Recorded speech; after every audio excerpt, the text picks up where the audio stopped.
Okay जी, बिस्मिल्लाहिर्रहमानिर्रहीम and अस्सलामु अलैकुम जानो, welcome back to the new lecture of the AC chapter number 5। अच्छा, अब in previous lecture what we did was that we applied AC to RC circuit। अगर आप देख लो तो यहां पर कैपेसिटर कनेक्टेड था। The only difference that is here is that हमने R को वही रखा है बट सिर्फ C को रिप्लेस कर दिया है बाय L, बाय इंडक्टर। ठीक है जी। CB क्या है? Energy storing device, but it stores energy in the form of an electric field, while this is also an energy storing device which stores energy in the form of a magnetic field। ठीक है जी। सो अब हमने वही जो चीजें हमने उसके लिए की थी RC सर्किट के लिए, we are going to perform the same things for the RL now। ठीक है जी। So first things first, phasor diagram draw करते हैं दोनों का इंडिविजुअली, और फिर उन फेजर्स को मर्ज करते हैं और देखते हैं कि कंबाइन कैसे बनता है। सही जी। So let us get straight into it. अगर मैं सर्किट को इस तरह डिवाइड कर दूं लाइक दिस, राइट। अब आप इमेजिन करो फॉर द टाइम बीइंग कि सर्किट जो है वो प्योरली रेजिस्टिव है, मतलब ये यहां पर कनेक्ट नहीं है। So it would be like this, right, purely resistive.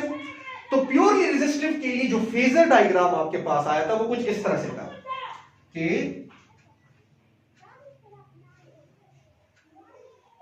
if this is current I, then the voltage between this point and this point, मतलब ये वाला। ठीक है जी। फिलहाल आप इमेजिन करो ये यहां पर नहीं है, फिलहाल मैं सिर्फ रेजिस्टिव ले रहा हूं। So the voltage drop between this point and this point will be actually in phase with the current, and the phase difference between the voltage and the current for a purely resistive circuit was actually equal to 0 degree। Both of them were in phase। ठीक हुआ? ये आपके पास हो गया। Now let us do the same thing for an inductor। और अब imagine करेंगे कि जी ये है लेकिन अब सर्किट में ये नहीं है, इसका मतलब है the circuit is purely inductive like this.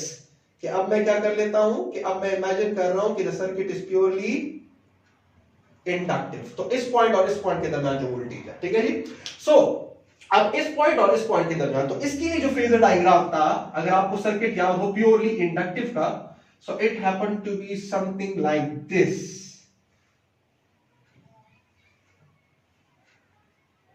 ठीक है जी। कि आपके पास अगर करंट यहां पर है, if this is a current, ठीक है जी। अगर आपको फेजर डायग्राम याद है प्योरली इंडक्टिव का, तो इसमें कोई मसला नहीं होना चाहिए।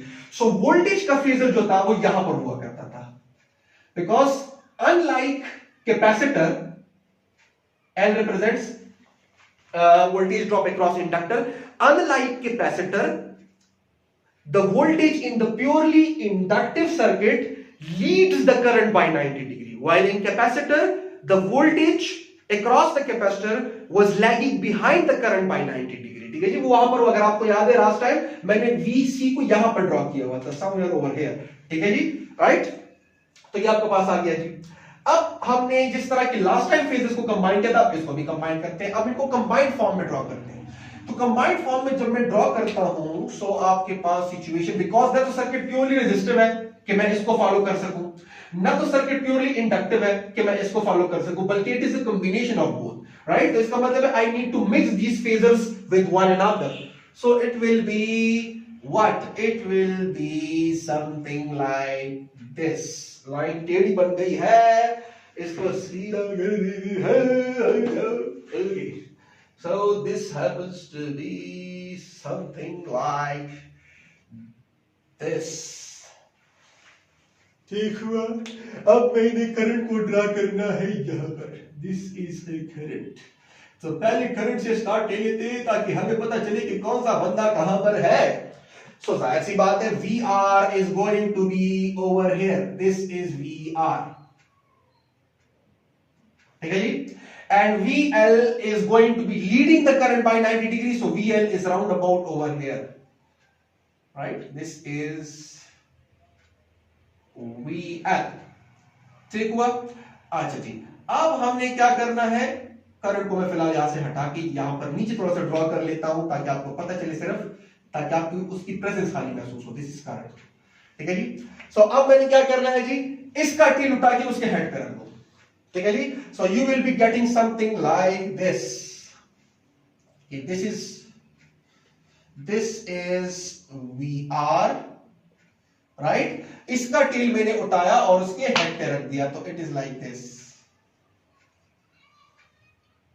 दिस इज VL, और आपको पता है the resultant is always drawn from the tail of the first to the head of the last, and the resultant over here is this voltage, because इस वोल्टेज का, ये वोल्टेज क्या है, ये यहां से इस पॉइंट से लेकर इस पॉइंट के दरमियान जो पोटेंशियल डिफरेंस है वो ये ऑफर कर रहा है। अब इसका कुछ हिस्सा यहां पर जो कि क्या है VR, ठीक है जी, और कुछ हिस्सा यहां पर जो कि क्या है VL, ठीक है जी। थोड़ा सा मैस्ड अप हो गया है लेकिन एनीहाउ, ठीक है जी। So V is equal to VR plus VL, vectorially add कर रहे हैं ना, बिकॉज फेजर्स के थ्रू हम आ रहे हैं।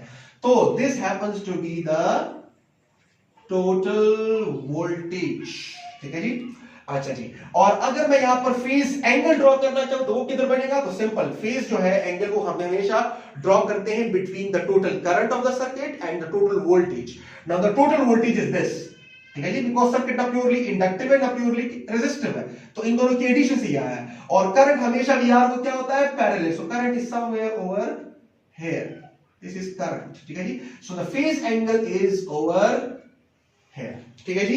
अगेन आप लोग देख लो, just like RC circuit, again the phase angle over here can never be equal to 0 because circuit purely resistive नहीं है, and the phase angle over here can also be never equal to 90 degree because circuit purely inductive भी नहीं है, बल्कि circuit क्या है, वो इन दोनों का मिक्सचर है। तो जब मिक्सचर है, so again the phase difference is greater than 0 and less than 90 degree, and phase difference between what, between the current and the voltage। लेकिन सिंपल यहां पर डिफरेंस ये है कि जब RC सर्किट हुआ करता था, RC सर्किट, तो उसमें भी यही सिचुएशन थी, लेकिन कौन लीड करता था वहां पर, अगर आपको याद है यही वाला ट्राइंगल था, लेकिन अपसाइड डाउन था, नीचे की तरफ था, राइट। अब यहां पर आपके पास वो ऊपर है, तो इसका मतलब यह है कि अब आपके पास वो वोल्टेज, अगर आप देख लो दिस इज करंट, तो total voltage is over here, right. So अब आपके पास करंट लीड नहीं कर रहा बल्कि वोल्टेज लीड कर रहा है, और वहां पर आपके पास वो वोल्टेज यहां पर हुआ करता था, somewhere over here, if you can see this, ठीक है जी। सो यहां पर आपके पास वही सिस्टम है, लेकिन सिर्फ फर्क क्या है कि V leads I by an angle, right, जो कि क्या है, जो कि 0 से ग्रेटर है और 90 से लेस है, बिकॉज ना प्योरली रेजिस्टिव है ना प्योरली इंडक्टिव है, तो यहां पर वोल्टेज लीड करेगा, ठीक है जी। बिकॉज अब यहां पर सिचुएशन कैसी है, यहां पर सिचुएशन कुछ ऐसी है, ठीक है जी। एक मिनट, मार्कर गिर गया है, मार्कर सच में उन्हें देता तो हिदायत होगी, मिलाओ, ओके। सो अब यहां पर सिचुएशन क्या है कि अगर ये करंट है, राइट, तो रेजिस्टर जो है वो वोल्टेज को ऐसे रखवाना चाह रहा है, राइट, लेकिन इंडक्टर जो है वो वोल्टेज को करंट के साथ ऐसे रखवाना चाह रहा है। तो अगर प्योरली इंडक्टिव होता तो सिचुएशन ऐसी बरकरार रहती, और अगर प्योरली रेजिस्टिव होता तो सिचुएशन ऐसी होती, राइट। लेकिन ना तो प्योरली कैपेसिटिव है, सॉरी, ना तो प्योरली इंडक्टिव है ना प्योरली रेजिस्टिव है, so the voltage is going to be somewhere between this position and somewhere over this position, so it is going to lie over here something. Now the angle is going to be formed over here, right, जहां पर मैं उंगली आपको जो कर रहा हूं, right। Now this angle can never be equal to 90 because purely inductive भी नहीं है, and this angle can never be equal to 0 because purely capacitive नहीं है, so the angle is greater than 0 and less than 90। और again कौन lead कर रहा है, वोल्टेज आगे है, करंट पीछे है, so voltage leads the current by this angle, ठीक हुआ जी। so ये मैंने क्लियर करवा दिया पहले से। सो एक तो ये बात हुई, अक्सर क्यों में आ जाता है, ओके, थोड़ा मिसाल अच्छा। अब आते हैं वापस, अब इसके बाद जो सिचुएशन हम करने जा रहे हैं कि we are going to do some basic math for it, जिस तरह कि हमने आरसी के लिए किया था। सो इसको मैं मिटा देता हूं और इसी को यूज करते हैं ट्रायंगल को, ठीक है जी, बेसिक मैथ के लिए। So I am going to wipe this thing off, लिख लें काइंडली, ओके, ठीक हुआ। सो नाउ अब अगर मैं पाइथागोरस थ्योरम यहां पर अप्लाई करूं तो simple, this happens to be 90 degrees, so this is our hypotenuse, right? Angle जहां पर बन रहा है, right, that happens to be our base, और एंगल के opposite side happens to be our perpendicular. ठीक हुआ जी? So all we have to do is to apply a Pythagoras theorem. So क्या हो जाएगा जी? हाइपोटेन्यूज का स्क्वायर, इसका मतलब है v का square is equal to base का स्क्वायर, राइट, वी आर का स्क्वायर प्लस फिर परपेंडिकुलर का स्क्वायर तो वी एल का स्क्वायर. स्क्वायर रूट ले लें दोनों साइड्स में तो आपके पास क्या आ जाएगा? v is equal to V R का स्क्वायर प्लस वी एल का स्क्वायर और होल का स्क्वायर रूट. ठीक है जी? वही वाली सिचुएशन है, बस देखिए यहां पर वी एल की जगह वी सी लगा हुआ था. So again v is actually equal to I square r square because VR is equal to IR और उसके ऊपर स्क्वायर भी है तो डायरेक्टली मैंने स्क्वायर भी पुट कर दिया है. तो VL is equal to I square और इंडक्टर जो अपोजिशन ऑफर करता है that is XL, inductive reactance, so it is XL का स्क्वायर. ठीक है जी? अब इन दोनों टर्म्स में से मैं क्या कॉमन ले सकता हूं? I स्क्वायर को कॉमन ले सकता हूं. So V suppose to be equal to what? V is supposed to be equal to I का स्क्वायर आपने कॉमन लिया and it will be R square plus XL square. ठीक है जी? अब आप स्क्वायर रूट को दोनों पे ले लें बिकॉज मल्टीप्लिकेशन है ना, ये वाला इस टर्म के साथ मल्टीप्लिकेशन में, right? So it will be V is equal to I square whole का square root and then you are left with R square plus XL square. ठीक है जी? दे और दे सारो पढ़ो because the power of the square root is 1 over 2, so 1 over 2 multiplied by 2 is 1. So V is supposed to be equal to I multiply by this term. And again इस term को हम क्या कहेंगे? वहां पर XL था ना, अब sorry वहां पर XC था, यहां पर XL है. So this term over here, let me coordinate of this term. This term is called the impedance. ठीक है जी? Represented by Z. That is the combined opposition offered by the both resistor and inductor. वहां पर क्या था? The combined opposition offered by both resistor and capacitor. अब क्या है? The combined opposition offered by both resistor and inductor. ठीक है जी? So इसको हम क्या कहेंगे? Z कहेंगे. So मैं इसको थोड़ा सा उस तरफ ले जाता हूं. ठीक है जी? Right? So V is equal to I Z. Right? This is also the equation. ठीक है जी? अच्छा, and where Z is actually what? Where Z is actually impedance, the combined opposition, right? And Z happens to be equal to what? R का square plus X L का square और whole का square root. This is the impedance. और यहां से अब आप वही तरह से जिस तरह हमने RC में किया था, आप impedance triangle को ड्रॉ कर सकते हो. कैसे ड्रॉ कर सकते हो जी? इंपेडेंस ट्रायंगल को आप कुछ ऐसे ड्रॉ कर सकते हो, देखते जाए जरा गौर से. This happens to be Pythagoras theorem. Simple. कैसे? राइट? अगर मैं कहूं टोटल वोल्टेज तो टोटल अपोजिशन भी ऐसे ड्रॉ करो, Z. Voltage drop across the resistor ऐसे है, so the resistor, the opposition offered by resistor will be like this as well. R कर दें. ठीक है जी? And voltage drop across the inductor, so this happens to be the opposition offered by an inductor XL और this happens to be the phase angle जिसपे हम थोड़ी देर बाद आएंगे. तो सिंपल, Z का square is equal to R का स्क्वायर प्लस XL का स्क्वायर. ठीक हुआ बच्चे? So Z is equal to R square plus XL का स्क्वायर होल का स्क्वायर रूट, जो कि ये चीज आपके पास बन गई. ठीक हुआ? This is called the impedance triangle. Impedance triangle. ठीक हुआ बच्चे? सो यहां तक हम आ गए हैं. अब जो नेक्स्ट स्टेप हमारा होगा वो किसके लिए होगा? फेज एंगल के लिए. फेज एंगल को कैसे फाइंड आउट करेंगे? ठीक है जी? जिस तरह कि हमने आरसी के लिए किया था. So I need to wipe this thing off. So kindly आप इसको लिख लें, वीडियो को पॉज करके लिख लें प्लीज. शाबाश शाबाश जवानों. ओके, सो आई बिलीव लिख लिया होगा आप लोगों ने. सो इसको मैं वाइप ऑफ कर देता हूं.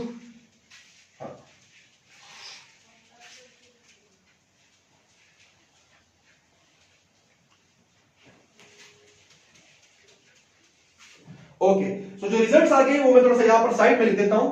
वो था v is equal to I R square plus X L का स्क्वायर, नंबर 1। दूसरा हमारे पास आया कि z is actually equal to R square plus X L का स्क्वायर। सही जी, ये आपके पास है। अच्छा जी, और जो इससे पहले हमने लिखा था वो ये लिखा था कि जो फेज डिफरेंस है that will be equal to 0 greater than 0 less than 90 and कौन लीड करेगा? It will be v leads I, right? But not with an angle 90, but less than 90 and greater than 0, जिसको हम detail से समझ ही रहे हैं, because circuit ना purely inductive है ना प्योरली रेजिस्टिव है, तो दरमियान में रहेगा वोल्टेज का फेजर। ओके, जिस तरह की मैंने ड्रॉ किया हुआ है। अब इस फेज एंगल पर आते हैं, फेज डिफरेंस या फेज एंगल कि कैसे फाइंड आउट करेंगे between I, right, this is I। थोड़ा सा मैं इसको जूम आउट करके कर लेता हूं ताकि आपको थोड़ा सा क्लियर हो जाए। हाँ ठीक है जी, दिस लुक्स बेटर। ठीक है जी। अच्छा, so phase angle, this is I, the total current, and this happens to be the total voltage, ये वाला, right. So this is the phase angle, right, जो कि इस तरह से होगा। ओके, सो जाहिर सी बात है कि इस एंगल को अगर आपको वेक्टर वाला आपका टॉपिक्स याद है आपके, तो it will be actually rise divided by run, just like a slope, this angle. ठीक है जी। सो टेंजेंट यूज करेंगे, so tangent of phi is going to be equal to, वहां पर VC हुआ करता था, यहां पर VL है, तो VL बाय, सही जी, what, VR, right. So theta is actually, या phi is actually equal to tangent inverse VL by VR। So एक फार्मूला आपके पास ये हो गया, लेट मी, ये हो गया फेज के लिए, वहां पर VC बाय VR था, यहां पर VL बाय VR है। अच्छा, अब इसको ऐसे भी लिखा जा सकता है कि, सॉरी, कि phi is actually equal to the tangent inverse, right. और अगर यहां पर मैं पुट कर लूं, मुझे पता है कि VL is actually equal to I into XL and VR is actually equal to I into R। ठीक है जी। सो आप पुट कर लें तो it will be I into XL divided by I into R, right. I और I cancel out हो जाएंगे and you will be left with के phi is equal to phase difference between the current and voltage equal to XL by R। तो ऐसे भी लिख सकते हो फॉर्मूला, ये भी आपके पास हो गया। अब इसको और तरह से भी आप लिख सकते हो, लेट मी से कि ये नीचे तो नहीं आ गया, नहीं फिलहाल के लिए नीचे नहीं आया, हाँ इस तरह कर लेते हैं, राइट। इसको ऐसे भी लिखा जा सकता है, राइट, यहां पर मैं कर लेता हूं कि, ठीक है जी, कि अगर मैं लिख लूं कि phi is equal to tangent inverse, ठीक है जी, और XL की वैल्यू मुझे पता है क्या है, the value of the XL is actually equal to what, omega into L, right. तो आप यहां पर भी लिख सकते हो कि omega into L by R, तो ऐसे भी अक्सर आ जाता है, तो आपने कंफ्यूज नहीं होना, राइट। और ऐसे भी लिख सकते हो कि phi is equal to tangent inverse and omega is supposed to be equal to 2 pi FL, so 2 pi F into L divided by R। तो ऐसे भी लिखा जा सकता है, अगर आ गया तो कंफ्यूज नहीं हो रहा बच्चे मेरे, ओके, ठीक है। सो ये आपके पास फार्मूले हैं जिसको मैंने टिक आउट किया है, ठीक है जी। This is all about the phase angle, ठीक है। अब आते हैं जी नेक्स्ट की तरफ, और वो आपके पास क्या हुआ, वो आपके पास होगा इंशाल्लाह से एवरेज पावर लॉस, और वो ही जनरल फार्मूला लगेगा, सही जी। So let me wipe this thing off, so kindly आप ये लिख लें, शाबाश। तब तक मैं थोड़ा सा कैमरे का जूम चेक कर लेता हूं कि जूम कैसा है, थोड़ा सा जूम आउट कर लेते हैं, हाँ फिलहाल के लिए ये काफी है, जूम इन, हाँ ठीक है, फिलहाल ये ठीक है। सो ये आप लोगों ने लिख लिया होगा आई बिलीव, शाबाश, ओके। मैं इसको वाइप ऑफ कर लेता हूं। अब आते हैं जी किसकी तरफ, एवरेज पावर लॉस। अब अगेन बच्चे, दिस एंड दिस, यहां से लेकर यहां तक, इसका जो ये वाला हिस्सा है ना, ये वाला, दिस वन, ये वाला बड़ा शैतान बच्चा है।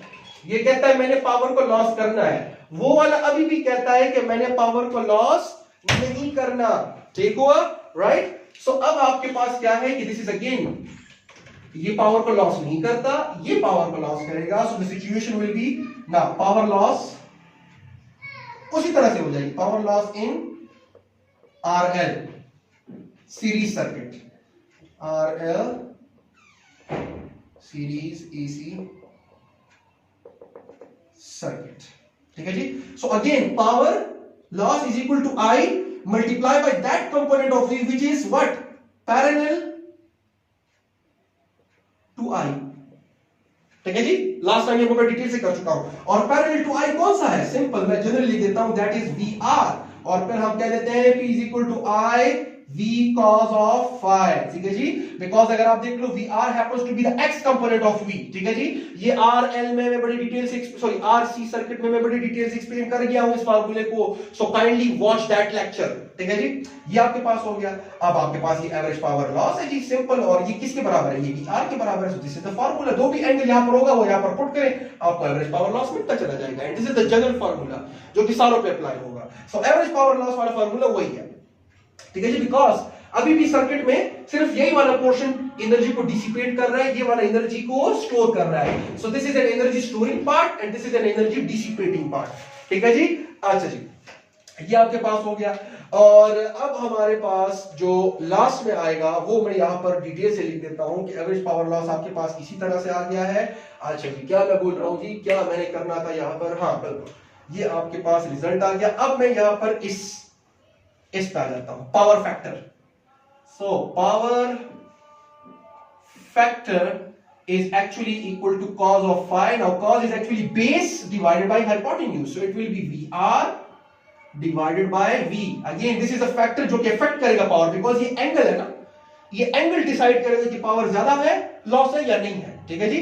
So यहां पर आपके पास ये भी फार्मूला हुआ, और अगर आप इसको ऐसे लिखना चाहते हो तो आप इसको ऐसे भी लिख सकते हो कि it will be equal to IR divided by total voltage is equal to IZ। ठीक है जी, I और I कैंसिल हुआ, so cos of phi is equal to R by Z। तो पावर फैक्टर वाला जो RC के लिए फार्मूला है, RL के लिए भी वही है, doesn't change। सही जी, same for RC as well। ठीक हुआ जी, ये आपके पास सिचुएशन है। सो दिस इज द एंड। और अब यहां पर मैं एक टेक्निकल पॉइंट डिस्कस करना चाह रहा हूं जो कि मैंने आरसी के एंड में भी किया था। काइंडली आप इनको लिख लें, ये आपके पास डिटेल हो गई है। और बाय द वे आपको बता दूं कि मैं जब आरएलसी करूंगा या आरएलसी सीरीज पूरी डिटेल से करूंगा, तो इन तमाम जो आरएल हो गया, आरसी हो गया और आरएलसी हो गया, इन तमाम का एक खुलासा जो है वो मैं पेज पे लिख के इस वीडियो की डिस्क्रिप्शन में मैं लिंक दे दूंगा उसका, तो काइंडली उसके ऊपर क्लिक करके पूरी की पूरी समरी आ जाएगी आपको। ठीक है जी, सो ये आपके दिमाग में होना चाहिए। शायद इसके अंदर भी मैं लिंक में दे दूं, सो लिंक चेक करा करें। जब भी आप वीडियो देखो तो उस वीडियो का लिंक जो डिस्क्रिप्शन है वो चेक करो कि लिंक उसमें कोई extra stuff, extra helping stuff दिया है सर ने या नहीं। सो नोट कर ले इसको। पर मैं एक सवाल आपके सामने छोड़ के जा रहा हूं, बल्कि चल लिख करके देता हूं। ओके, आई बिलीव नोट कर लिया होगा। सो अब आते हैं जी, इसको मैं वाइप ऑफ कर देता हूं। Okay, now do tell me, मैं तमाम रिजल्ट्स यहां पर लिख लेता हूं ताकि क्लियर हो जाए कि average power loss is again P is equal to I into VR, which happens to be equal to I V cos of phi, and the power factor is actually equal to R by Z। ये हो गया, ये आपके पास results आ गए, right. Phasor diagram तो आपके सामने ही है। अब मैं आपसे पूछ लेता हूं कि अगर मैं फ्रीक्वेंसी, एक ऐसा सोर्स यहां पर लगाऊं कि फ्रीक्वेंसी उसकी क्या हो, 0, मतलब कौन सा सोर्स है, डीसी, तो क्या होना है भाई अगर मैं फ्रीक्वेंसी 0 लगा दूं, राइट। अगर सवाल आ जाए कि we have an RL circuit and a DC source is connected to it, या in simple words DC source का वो बात ही ना करें, वो आपसे कहें कि a source of frequency equal having value of 0 is connected to it, right, then which of these options are true? तो उसमें से वो ऑप्शन जो कि ट्रू है वो मैं आपके सामने कर देता हूं। तो क्या सिचुएशन होगी, तो हमें पता है कि ये एक ऐसी चीज है कि ये फ्रीक्वेंसी पर डिपेंडेंट नहीं है। रेजिस्टेंस की जो देखिए, रेजिस्टर का जो रेजिस्टेंस है R, it is independent of frequency, independent of F, ये फ्रीक्वेंसी पे डिपेंड नहीं करता। हां, जो कैपेसिटर है और इंडक्टर, ये दोनों फ्रीक्वेंसी पर डिपेंडेंट है। और कैपेसिटर जो की जो अपोजिशन है वो फ्रीक्वेंसी के साथ इनवर्सली ताल्लुक है, लेकिन इसकी डायरेक्ट है। ठीक है जी। तो XL जब मैं यहां पर पुट करता हूं तो XL is actually equal to 2 pi FL। F की वैल्यू 0 पुट करो तो XL is equal to 0, because 0 multiply करो तो 0 मल्टीप्लाई बाय एनीथिंग इज 0। इसका मतलब ये है कि अगर आपने यहां पर एक ऐसा सोर्स कनेक्ट किया कि जिसकी फ्रीक्वेंसी 0 है, जो कि ओनली पॉसिबल है जब आपके पास क्या हो, डीसी सोर्स हो, व्हेन द F इज 0। अच्छा यार ये तो बंद कर दो ना, बंदा कहता है कि यार सर सर्किट को आपने ओपन रखा हुआ है और आप बातें कर रहे हो। ठीक है, सो जब आप फ्रीक्वेंसी 0 है कनेक्ट कर लेते हो, एक ऐसे सोर्स है जिसकी फ्रीक्वेंसी 0 है, तो सर्किट में अगर ये लगा भी हो ना तो ऐसे लगेगा जैसे कि ये यहां पर है ही नहीं। सोर्स को ऐसे लगेगा जैसे कि ये यहां पर है नहीं, जैसे कि जिस तरह की बिल्कुल स्ट्रेट वायर है। ठीक है जी, क्यों? बिकॉज ये वाला जो बंदा है ये अपोजिशन तभी ऑफर करता है जब उस सोर्स की कुछ ना कुछ नॉन जीरो फ्रीक्वेंसी हो। नॉन जीरो फ्रीक्वेंसी होने का क्या मतलब है कि there is a change in current, right? when there is a frequency, when the frequency is like this, इसका मतलब है करंट ज्यादा कम, and whenever there is a change in current with the passage of time, you are going to get induced EMF, and that induced EMF will do what? Will oppose its cause, and this opposition, this oppose, right? ये जो oppose आ रहा है ये आपको कौन बताता है? XL बताता है। तो अगर फ्रीक्वेंसी ही 0 है तो ये सिरे से है नहीं, तो जब ये नहीं है तो ये भी नहीं है, और जब ये नहीं है तो अपोज का तो सवाल ही पैदा नहीं होता। बड़ी डिटेल से ये चीज मैं एक्सप्लेन कर गया हूं in the purely inductive circuit and also in the what, जब हम एसी को अप्लाई कर रहे थे to purely inductive circuit, please वो वीडियो देख लें, और also in the inductive reactance. ठीक है जी, सो ये प्लीज आई बिलीव क्लियर होगा। तो जब अपोजिशन ऑफर ही नहीं करेगा, so the circuit behaves purely like a resistive circuit, जैसे कि ये उधर है ही नहीं, हालांकि ये होकर भी उधर नहीं है लेकिन फिर भी नहीं है, राइट? सो आपके पास क्या है जी कि आपके पास at frequency is equal to 0 for RL circuits, याद रखिएगा, for RL circuits when the frequency of the source is 0 and XL becomes 0, so Z reduces to what? R, because आप जरा देखो ना, Z is equal to R square plus XL का square, तो ये term तो सिर्फ से 0 हो गया ना, तो Z is equal to R square, ये स्क्वायर रूट कैंसिल होकर Z is equal to R, तो Z becomes equal to R। ठीक है जी, तो ये वाले अगर ऑप्शंस हुए तो आपने ये क्लिक करना है कि सर्किट बिहेव्स प्योरली लाइक अ